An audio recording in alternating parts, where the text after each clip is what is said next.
Hi, welcome back to the President's Tech Brief. I'm your host, Ylli Bajraktari, and I'm joined here with my co-host, Martin. Hey, thanks, Ylli. It's great to be here. I'm back in the studio after our visit to trip to Munich. It was an amazing trip, and we'll talk about it later in the show. Now, for everyone tuning in, the name of the show is a nod to the PDB, the President's Daily Brief. That briefing is the gold standard of intelligence, summarizing the most critical threats and developments for the President of the United States. I've seen that process firsthand. I know how vital that flow of information is, but I've also seen the gaps here with Martin and David, my colleagues. We have spent time working in the government, so we wanted to bring you something else. So, Martin, over to you. Well, that's exactly right, Ylli. Look, I've spent my career in the intelligence community. I know how hard it is to connect technical data to real-world strategy in a way that's actionable, and that's why we're doing this show. It's all about that. Exactly. Every day, as you know, Martin, we're witnessing how fast things are moving on the AI front. So, from the investments, the latest models, and we'll talk about that with David and others today, ultimately how this impacts our society. So we wanted to move forward with these conversations. So that's why we brought you, what we discussed in our conference room live to everybody out there. So every Friday at 11, tune in to, our YouTube channel, Instagram, handles and everything else. You can see how we're translating policy for the technologists and technology for the DC decision makers. Plus, we will have the latest on the high-stakes tech competition with China. So David is here with me today to talk about some of these topics. You may notice some of the things on the graphic on our screen. So Martin, do you mind just explaining what we have? Yeah, absolutely. So first up, the ticker below is our tech scorecard. So get used to seeing this. It's our definitive look at the US-China tech race.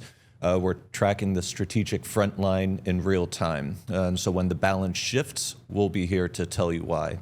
So next, the scroll at the bottom of your screen, that is part of our new AI intelligence system. So while the world gets buried in data, our multi-agent filters cut through the noise. So what you're seeing isn't just news, it's the strategic signal moving the needle on global competition. And finally, we want you in the mix. So post a comment in YouTube or send your take to our Signal handle, and that is SCSP.250.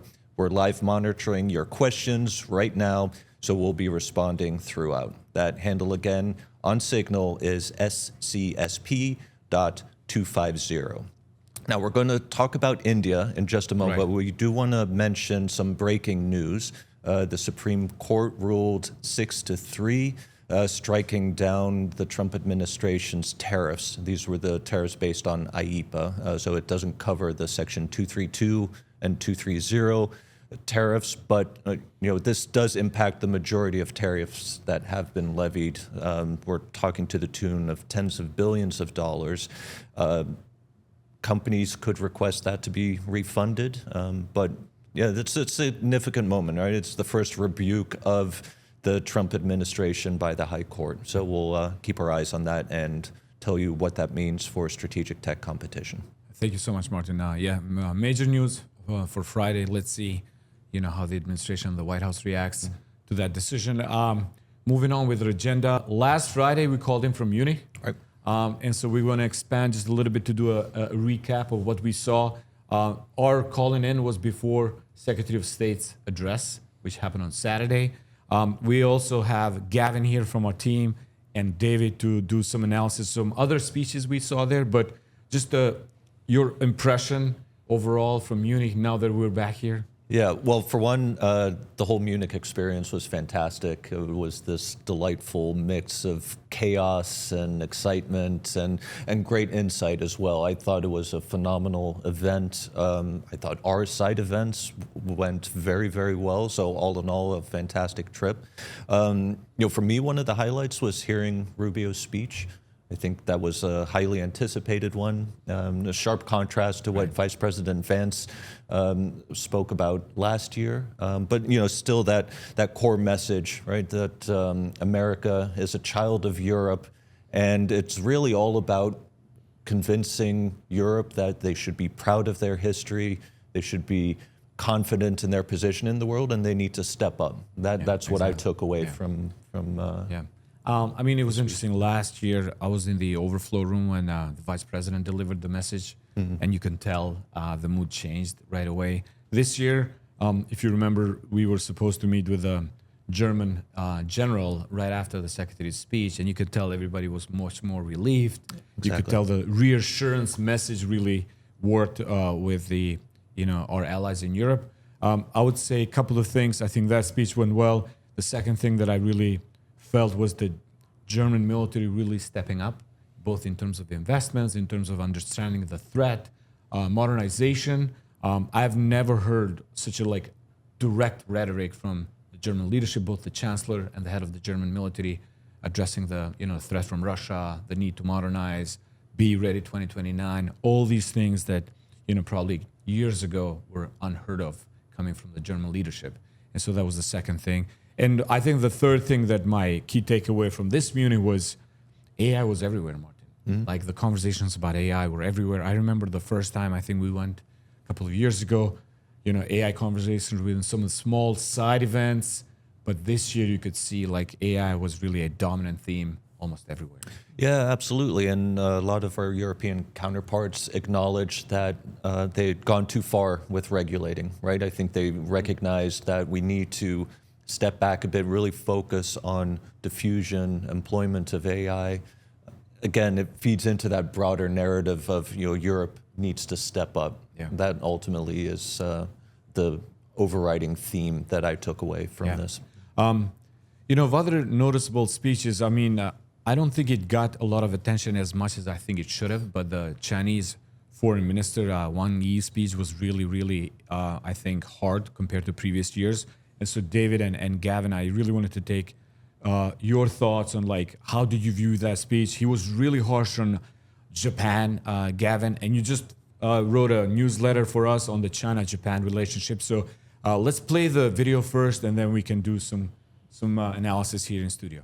If Japan doesn't truly repent on its wrongdoing, history will only repeat itself. This is the lesson we should learn. So I think all the conscious people should be alert and stay sharp.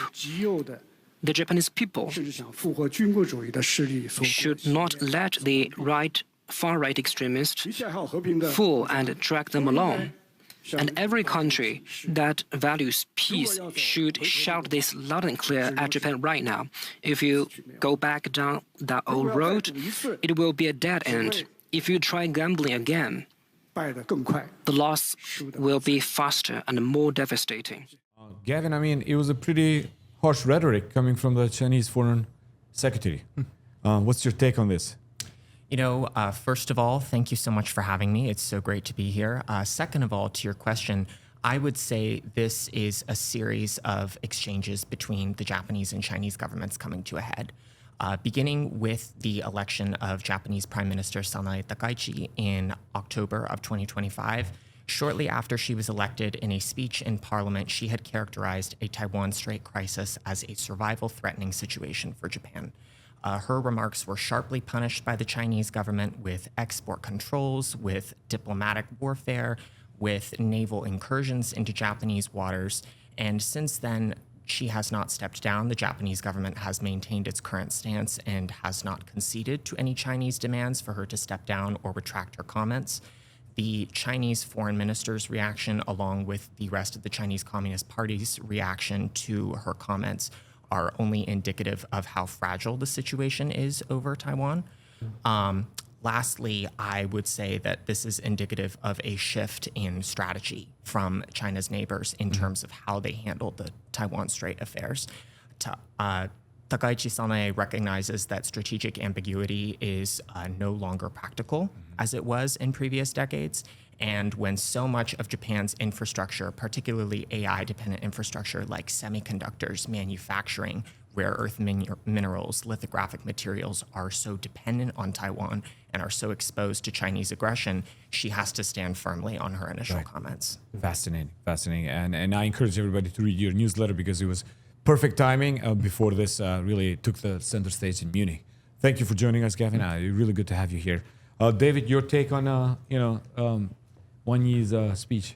Yeah, no, I think Gavin rightfully pointed out how, this is just as much about Japan as it is about Taiwan. And it's really the latest example of China willing and ready to fire shots across the bow over the Taiwan issue. And I know we'll talk about this later when in the context of U.S.-China relations. But I think it's also important to kind of put this in context of just China's current position on the global stage, right?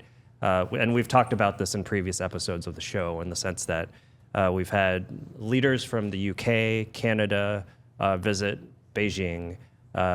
Just next week, I believe, the German Chancellor is supposed to visit Beijing. And ahead of all these visits, these countries have been sending pretty positive vibes in terms of wanting to rebuild relations with China. Of course, it goes without saying, President Trump is headed to Beijing in April. But to flip it around, if you're in Beijing, if you're in China right now, you're feeling pretty emboldened, Absolutely. right? You have all these traditional like Western countries, Heads of powerhouses states, coming to your country. You have Trump coming to your country. And so I think, again, you're feeling pretty emboldened if you're China right now to especially try to nip these kinds of sensitive issues in the bud, to try to curtail any perception to press on the Taiwan issue. Absolutely.